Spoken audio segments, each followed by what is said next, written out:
दोस्तों, आज मैं आपको ले चलने वाला हूँ एक ऐसी दास्तान में जहाँ रेत के तूफान में छिपा सदियों पुराना राज, मिस्र की धरती पर दफन एक खौफनाक ताकत। तो संभल कर बैठना, क्योंकि यह सफर होगा रहस्यमय, डरावना और रोमांच से भरा। कहानी शुरू होती है 1290 ईसा पूर्व। मिस्र की रेत के बीच खड़ा है एक शहर।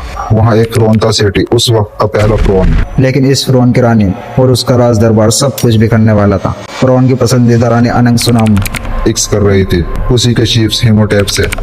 दोनों का प्यार नाजायज था, लेकिन दिल के लगाम को कौन थाम पाया है। एक रात जब फिरौन को सच्चाई का एहसास हुआ, अनंगसुनाम ने उसे मार डाला, मगर पकड़े जाने पर उसने अपनी जान दे दी।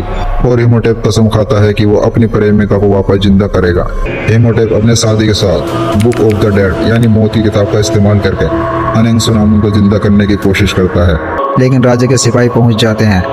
हिमोटेप को पकड़ लिया जाता है और उसको दी जाती है सबसे भयानक सजा, खूंगाई की। उसके जिस्म को जिंदा कीड़े खा जाते हैं और उसे एक ताबूत में कैद कर रेत में दफन कर दिया जाता है। कहा जाता है अगर हिमोटेप कभी जिंदा हुआ तो वह इंसान नहीं बल्कि राक्षस बनकर लौटेगा, जो दुनिया में तबाही लाएगा।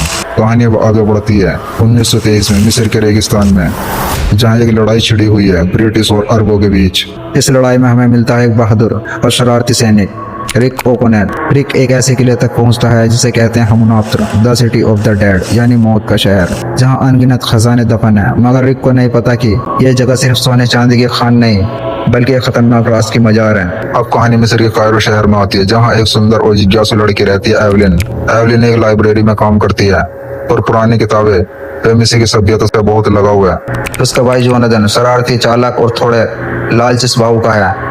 एक दिन जोनाथन को एक नक्शा हाथ लगता है जो सीधे हमनाप्तर की ओर इशारा करता है। जोनाथन यह नक्शा एवलिन को दे देता है, तो दोनों मिलकर सोचते हैं कि क्यों ना मौत का शहर की खोज की जाए। लेकिन उन्हें चाहिए था एक गाइड, और किस्मत से वो गाइड वही सैनिक बनता है, रिक ओकोनेल, जो पहले ही हमनाप्तर देख चुका है। एवलिन, जोनाथन और रिक सब निकल पड़ते हैं रेगिस्तान के सफर पर।